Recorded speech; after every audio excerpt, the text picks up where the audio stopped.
Summerlin for a long time, so you kind of know this has been happening for a number of years, for many years. This year, it was one of the worst years ever, and I think it finally made us come out and really look at it more critically, and such that our public health department deemed it a public health nuisance. And since my days in county government, 12 years working with Supervisor Schwartz, and now going on 11 years as your county supervisor, that was the only time I can remember that we closed the beach for this. So I really appreciate all you coming out, because I think we all want to know what's going on and what steps are being taken to hopefully once and for all address this mess that I think we've all lived with for many years. And I think you're feeling as I'm feeling, when are we going to clean the darn thing up? And when are we going to get the attention and the action we want? I think there's been a lot of work to try to get folks' attention, and finally this year we got some traction. But it's only the beginning in a little bit. We got to get a lot more traction and resources from the state of California, because this is a state lands, state tides, state issue. And certainly I could go to my colleagues and try to get some funding, but I can tell you they're going to say, if this is the state needs to grapple with it. So, but this is a partnership. We don't look at it as, pointing the finger, but rather, how do we come together to really solve this mess? So it's really a collaboration. But before I get going any further, let me just recognize a few people that are here that are going to be part of the program and that are key individuals in the community. First, I want to recognize Ann Wells from the city of Goleta, because they too have orphan wells. Ann? Amy or Ann? Ann. Where are you? There we go. City of Goleta's in the house. Somebody who you see often, Suzanne Perkins, First District Parks Commissioner. Talking about the state, we're very fortunate to have two representatives here from our state legislator's office.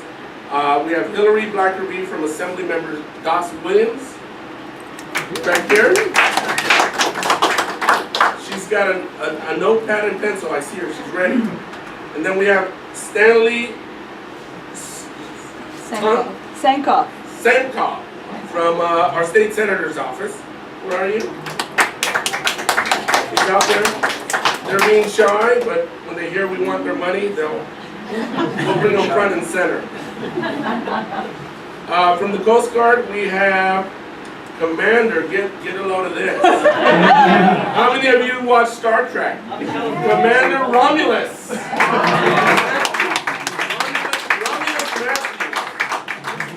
That alone should get us some money, right? We have from our Office of Emergency Management, we have Mr. Ryan Rockebrand, our director. We have the one and only leader of Summerlin from the Summerlin Citizens Association, Mary Jo Yeager. And if I miss someone, I'm very sorry. We'll come back to you. But let me just say that I'm really glad that we were able to host this meeting today and bring everyone together, because like I said, we're going to try to provide you a little bit of answers to some of the questions that have been lingering, give you a little bit of background of what we know the circumstance has been, what we are doing now, and what we hope to try to achieve in the near future. Let me try to give you just a synopsis of what you're going to hear more about. In August, the State Lands Commission was meeting, and I wrote a very strong letter, and our state senator and our state assembly person, along with many of you, and Heal the Ocean. Hillary Hauser, are you here? She's not here. Okay. Some nonprofits like Heal the Ocean have been advocating. Again, we're seeing a lot of oil. We need the resources. We need to start addressing this. And the State Lands Commission allocated $30,000 to do an analysis. Now, be patient, because you're going to get as frustrated as I am when I tell you what the steps that are going on. $30,000 is just to do a quick down and dirty analysis. Then we need $150,000 to $200,000 to scope out the project and do environmental review. Then we need the money, which I'm not sure that there's a price tag for that yet, to actually cap the Becker well that we have identified as one of the main sources that's creating some of this oil tarring on our beach. But what's worse than that is that we're not even sure what other wells are contributing to the problem. In 2011, we asked the State Lands Commission to come and give a presentation to the Board of Supervisors. And at that point, we asked them to develop a general strategic plan to address the issues out there, or at least to start identifying where all these wells might be. And I'll let Mr. Curran address what they've done or haven't done. We're not targeting you, we're just dealing with the facts. Because I think the point for us is how do we move this process forward for the Becker well, but more importantly, the bigger question. If the Becker well is addressed and it addresses 1/3 of the oil, we still have a problem. And what's the likelihood and the next steps to also achieve some progress on those issues? So for starters, I want to turn it over to Mr. Steve Curran with the State Lands Commission to give you, from his perspective, what they've done, what they're doing, and what the next steps might be.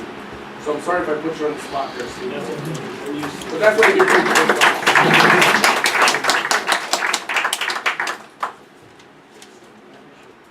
Okay, so this is the presentation that I gave at the Lands Commission.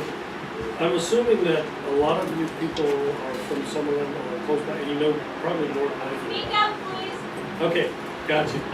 Okay, I'm assuming that a lot of you are from the Summerlin area or nearby, and you know a lot about the history. So I'm going to move through the history pretty quick, kind of get you up to speed where we are now, because you've probably seen these presentations a few times. Okay, so let's go to the first slide. All right, so this is what we talked about at the commission meeting, the history of the background, previous remediation efforts. This is going to be, I'm going to go through this quickly. The 1993 abandonment work, that's the 3 wells onshore, the leaking Becker onshore well, and then we're going to kind of get into what we're going to do now with the Becker well. Okay, so of course, this is the history, 1906, and how it looks in 2009. Okay, so the onshore field, we superimposed where the piers used to be from 1896 to 1920s, and then you can see the offshore Summerlin unit, which had platform Hilda and platform Hazel. This produced about 30 million, this produced about 3 million, order of magnitude larger. This is a close-up of the Summerlin Beach onshore. I call it the Summerlin Beach onshore field because most of it was done for piers, and there's a lot of uphill wells, and then even though it extends offshore, it's barely offshore. So go ahead. All right. This is a DOG map that shows all the abandoned wells. All these are legacy wells that were drilled in around the turn of the century up to 1920. Here's what the Becker pier would be today if it was superimposed. And here's the Treadwell pier, the longest pier. Goes out about a quarter of a mile. That's where the Becker location would be approximately. It's in the tidal zone, about 3 to 4 feet of the surface. It's a longer tidal. Okay, here's a Google Earth map showing the same thing. So you can kind of see where it is. You can look out. And this could be over just a little bit. Steve, keep speaking up. Okay, I'll show you. Okay, so there's the Becker pier. Here's the Becker well again. And there's the Treadwell pier in Google Maps. Okay, go ahead. Okay, here it is with the DOG map, and that's GPS, so it's a lot more accurate. Go ahead. Okay, so here's the history of the well. Drilled at the turn of the century. We did a lot of work in 1994 with the Coast Guard and OSPR and the county. It was a big diving survey to tie all the streets from nowadays to the piers from the 1900s because nothing matched up. And then from that work, we did a phase 2 where we excavated on we found 43 sites that could be pier remnants, could be tar sampling, could be seeps, could be a leaking well, or just a wellhead in general not leaking. So out of those 43, we picked 9 critical targets and excavated those. Did diving if they were in the water, and if they were on shore or on the beach, then we excavated with a backhoe. This one, of course, you see where we've located it. The conditions for it to surface, as you guys have seen on the beach, and I'll show pictures in a minute, is very low tides, and when beach sand is removed by tidal action, usually in the spring and then the fall, when there's a lot of storm activity and it scours the beach sand out. Okay? 10 to 15 days per year, you can actually see the fresh oil on the sand. The rest of the time, it's just brown, foamy residue in the tidal zone. It could be some kind of fresh oil bands that come up. Okay, this is where I'll go quickly. In the 50s and 60s, we did a big survey and we put new plugs in 60 wells up in summer that were not abandoned property. In the 70s, we went in and re-abandoned Treadwell 10, which is the biggest problem out there. And 5 other wells were abandoned and we removed wellheads. In the 80s, we plugged Treadwell 17 and a big seep inspection was done. Right?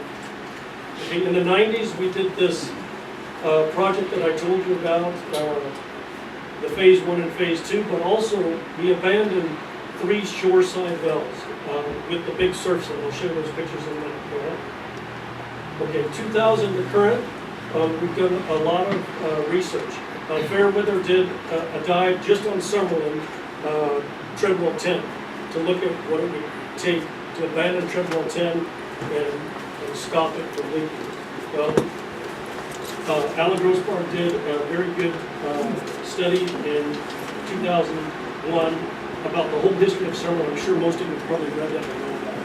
If you want a copy of that, let me know and we'll get you a PDF. It's really a good read. This Fairweather project, which was funded by the Summerlin Foundation, got to a phase 2 where they actually got a project execution plan, but it was very expensive to try to abandon the well, and it actually included drilling a relief well. I don't think anyone wanted to talk about drilling a well or something, so that kind of quick down. It was $2.5 million. It included drilling. The reason why is, from a technical standpoint, is drilling one relief well, like a pin and a cushion, where you've already done hundreds of them in the 1900s, it's not going to relieve the natural seeps. It's just won't happen. It's like you've already done 199 relief wells throughout the history, so that's not going to change things. This is an oil emission study. A lot of stuff was done with Ira Lifer. We have bubbleology in there, where it's measured how much the seeps actually emit, and then from there we have periodic sightings everywhere. Go ahead. Okay, this is what it looks like. This shows why, even if we abandon Becker, we're not going to 100% fix the oil problem at Summerlin Beach, because there's natural seeps out there. We don't have control of those. So these are showing all the sediments where they outcrop offshore. You can see the cliffs here. Here's the outshore outcrop. The green is oil, and actually some of it outcrops offshore. This is very shallow in here, so it's only 400 feet deep. Some of the deeper stuff goes down to 1,800. Okay, go ahead.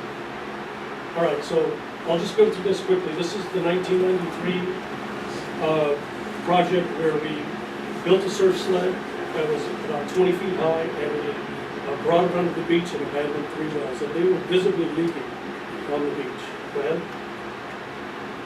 Okay, this is a winching system that we set up on the beach with pile driving. You can see that offshore where we've already towed out the sled. So this is all setting up the winch that's going to pull the sled. Go ahead. Then out of Port Hueneme, you're loading the surf sled, and they're putting the pontoons on it so it'll float. Go ahead. All right, you're towing it out to the side here, and then you're attaching the tow line over here to the surf sled out by the working barge. Go ahead. All right, and then you're pulling the surf sled in. This is the barge, or this is the marine craft that's got a tether here, and then you're towing it with the winch. This is when it actually gets in to the water, into the surf zone in place for one of the offshore wells, and it actually has, it's called a surf sled because it has sleds on the bottom, so when it actually gets into the shallow water, it's actually pulling it along the ocean floor. So, go ahead. All right, so these are the continued efforts. We have weekly inspections and daily monitoring of the beach area. We had a partnership formed in 2013, and a lot of the members are here tonight. It pretty much includes everything. We set up an incident reporting form because we thought that, well, we were informed with the Coast Guard for federal money and actually for grant money too, anywhere you want to get funding, you have to have a good history of the incident recurring all the time. And so just the sporadic spill reports that we would get was just not enough for the history. So we set up meetings with the residents, Summerlin Foundation and other residents that were interested, and made a form, an incident report form, and showed them how to GPS, especially Becker. We want to find Becker repeatedly when it comes up on the sand, because I can get a call for the Becker well, and I can get a beautiful picture of the fresh oil on the beach, and I can come out 24 hours later, and it's completely buried, nowhere to be found. So we can't even get out here fast enough. Our inspector can get out from Santa Barbara, but by the time I get out, it's buried. So we want pictures and reports, and we put it all in a database, and we have this. So from August 2013 till August of 2015, we had more than 30 reports. So, and a lot of oil spill reports too, incident reports. So the most recent occurrence was April 29th. That's where you can see the fresh oil on the beach. Right? This is what it looks like when it really surfaces. It's pretty ugly. This was a 2011 picture. Go ahead. Yeah, that was a real bad one. That was you. That was Fran. She's a celebrity. She's got a great photo. That's why we keep her in the book. Okay, this is late June. This is a month after the Refugio spill, but we saw this on a lot of the beaches. This may not have anything to do with Becker. I think this is more re-oiling from the Refugio spill, because as the Refugio spill worked its way, down the coast, and the tides went in and out, and we're having an El Nino year, sometimes this stuff gets up in the tide, and when you have a high tide, it'll reel on the beach. We had this happen over there by UCSB a few times, right in Devereaux Slough, all of that, where the storm clovers and having the mating season is really a problem. So I don't really attribute that to the Becker well, it's too much oil. So go to the next one. But this I will, because what happens is when the Becker well surfaces and it gets mixed in that little tidal zone, and then the tide comes in, it gets to be like a brown, foamy, mess, and it really smells bad. So these are a lot of the reports we get when it's not a direct representation, but it's an indirect representation. Okay? All right, so here's what we decided. This is all going to have to be done in a stepwise process. So here's where we're at today. We fast-tracked things after doing the commission meeting, and we got them. We told them that we haven't really seen the well casing ever. We've only touched the well casing when we excavated in 1995. So we want to excavate down, see what size it is, see what condition it's in, and then prepare to bring it up to the surface for the abandonment. So that's the excavation and assessment that Supervisor Carbajal talked about. It's $30,000 for that. So after talking further about this, we realized that there has to be an engineering grade estimate for the abandonment before you can even start with CEQA. And CEQA is the $200,000 to $300,000 part. And that's even going for a mitigated negative depth, which optimistically would take 6 months. So that engineering grade estimate was put on our engineering proposal that I'm going to talk about. So that 30,000 ballooned up to 70,000, and that's out right now for open bid. That'll be closing in the next couple of weeks. So that's out for open bid. That's the excavation and assessment, and that's coming up with an engineering grade estimate to abandon the Becker well. Okay. Let's go back there. Okay, this is where the high tide mark comes up to the cobblestone. One more. Okay, this is where the Becker well is in relationship to the cobblestones. You can see how far it is. That's a low tide there from 2013 of 2014. Go ahead.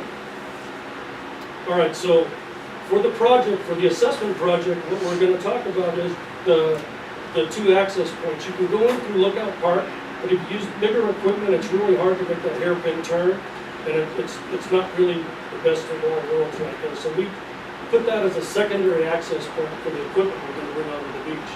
The primary access point is down here at the county lot, and that's a straight shot down. So if you go one more slide. You can see here's the secondary axis. You can see where it has the hairpin turn onto the beach. And here's the primary access right here. This is where we would just take a straight shot and go down here. And we've got a turnaround point over here for all the trucks and everything. So we would actually be a half mile away. Next slide, and I'll show you that. Okay, well, we'll see it in the next one. Okay, so the current status is natural oil seeps are active, and they represent a majority of the oil that comes in. Old Becker contributes, but the most we've been able to measure from it with Ira Lifer and others throughout the history is about a quart to anywhere to half a barrel a day. So it's not a lot of oil, not enough to see what we're seeing on the beaches consistently. So there are active seeps involved, and they're pretty close to the Becker well. They're not very far offshore. They're within 100 feet of some of them of the shoreline when you're at the mid-tide. Okay? There's limited access to the beach and the surf zone, of course, and there's a lot more oiling, as you all know, of Summerlin in the last 2 years. So the seeps are more active, and that means this leaking well is also more active because it's all interconnected.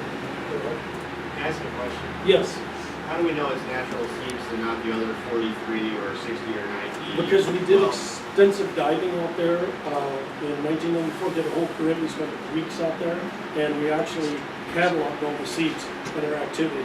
And that's where Ira Lifer did his bubbleology study, and it was actually measured how much was coming out of the seeps, volume-wise, and those haven't changed. They're still there. And we found 2 leaking wells at that point. Now remember, I want to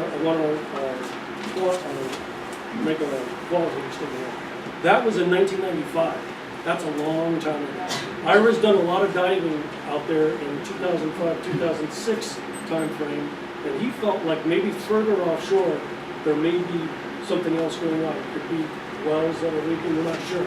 So I've got an answer for that too, so we'll talk about that. So we're not sure, that's the answer. But we are sure of the seeps, we are sure of the Becker, and we are sure of Triple 10. That's a snapshot in time, that's what we have right now. Okay. No other leakers at that time. Okay. Okay, so this is the investigation and assessment. Use the south access, excavate at low tide cycle, uncover the well casing, take measurements in GPS, assess the condition of the well casing, mark it, stake it, set a buoy there so we can keep track of where it is, and then take action to clean up anything we did on the beach that day. We're going to put the sand back in. We're not going to take the sand and process it because it's basically going to be categorized as seawater, not oil from the well.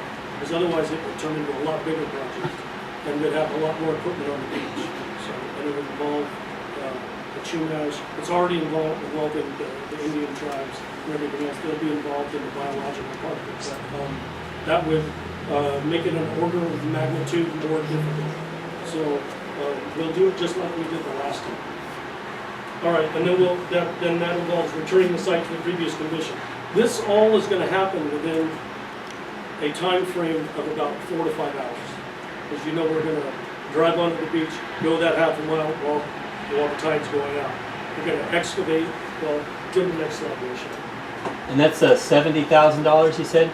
Yeah, the $70,000 includes the engineering grade estimate. The $30,000 includes going out on the beach for 1 day to do the dig. Okay, it'll probably be a backhoe and a D6 or a D9. Okay, and you're going to dig you'll only be digging probably for 2 hours or 3 hours. You'll be moving the equipment the other time, off and on.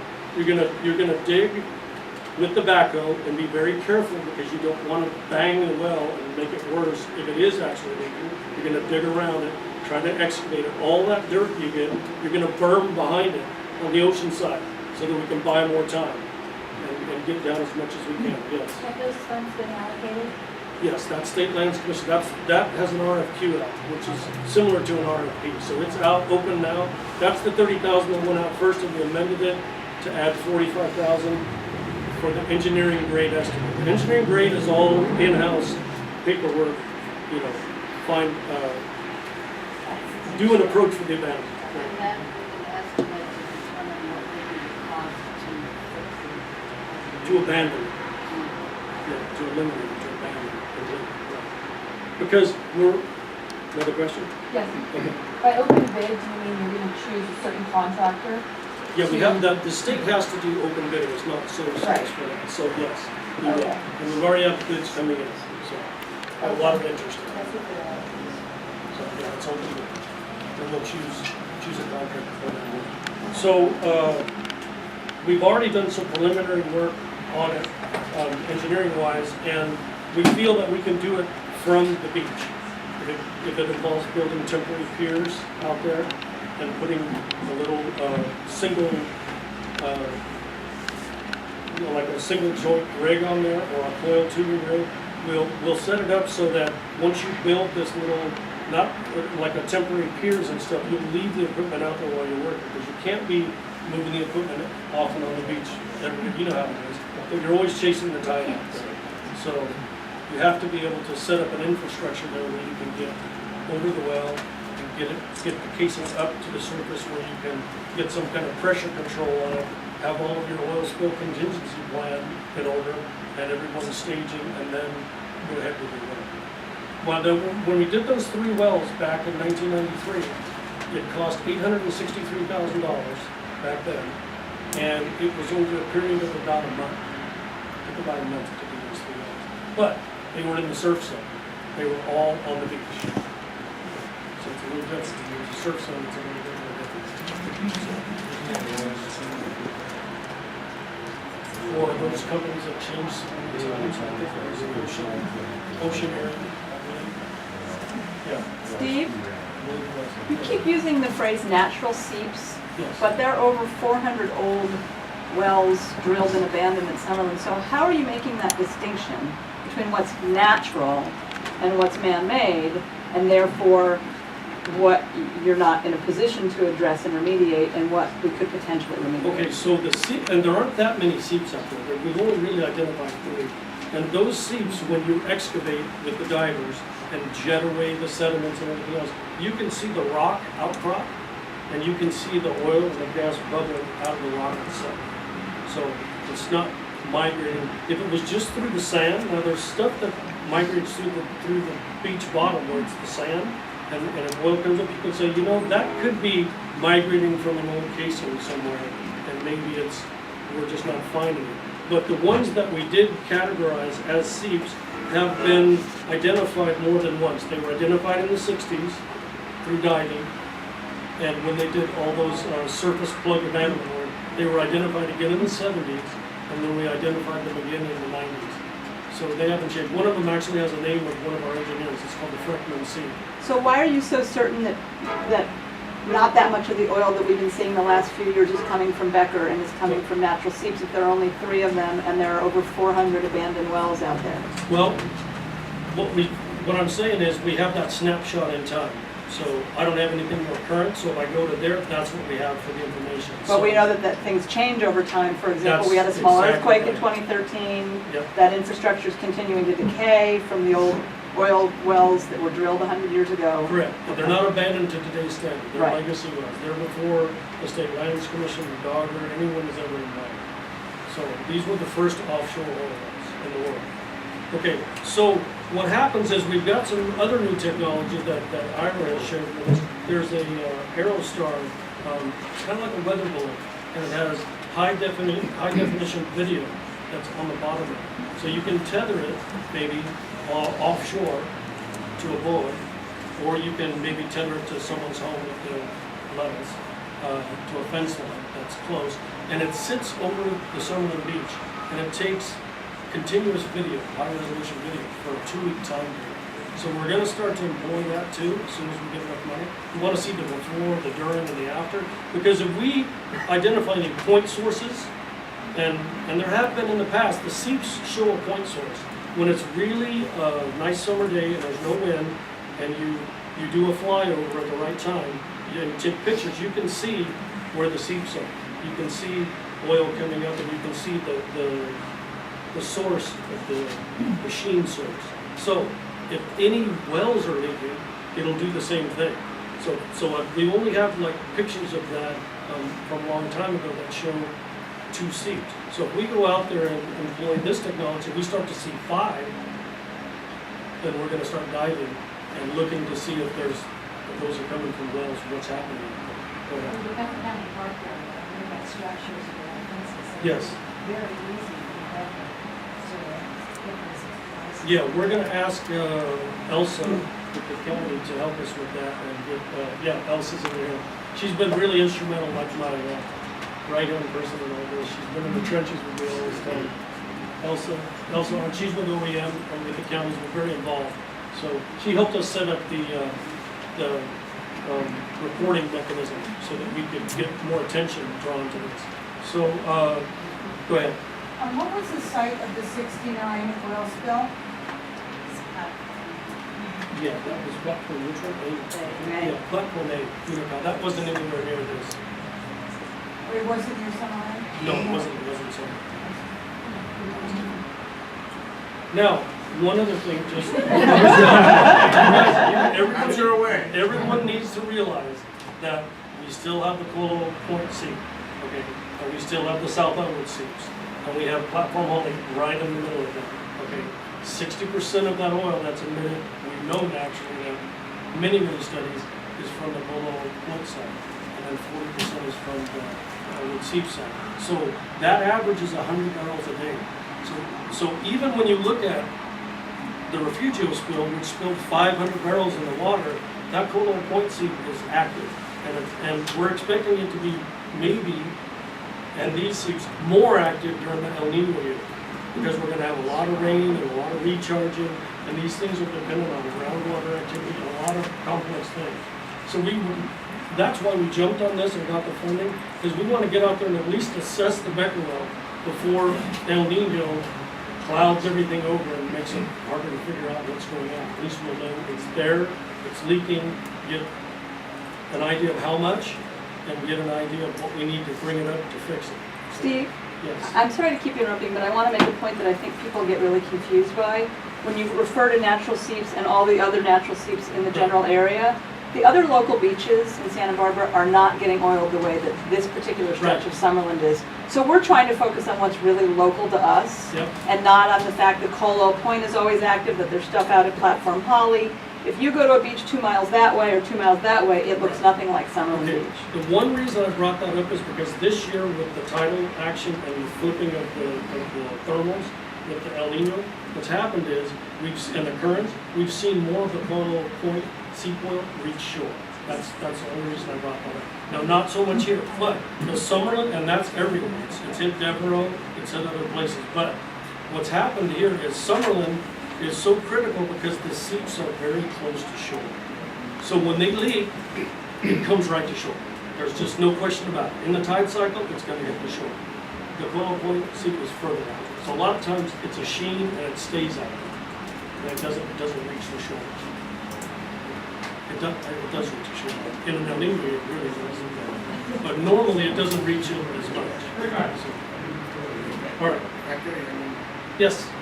Have there been any research on the plugging technology that was used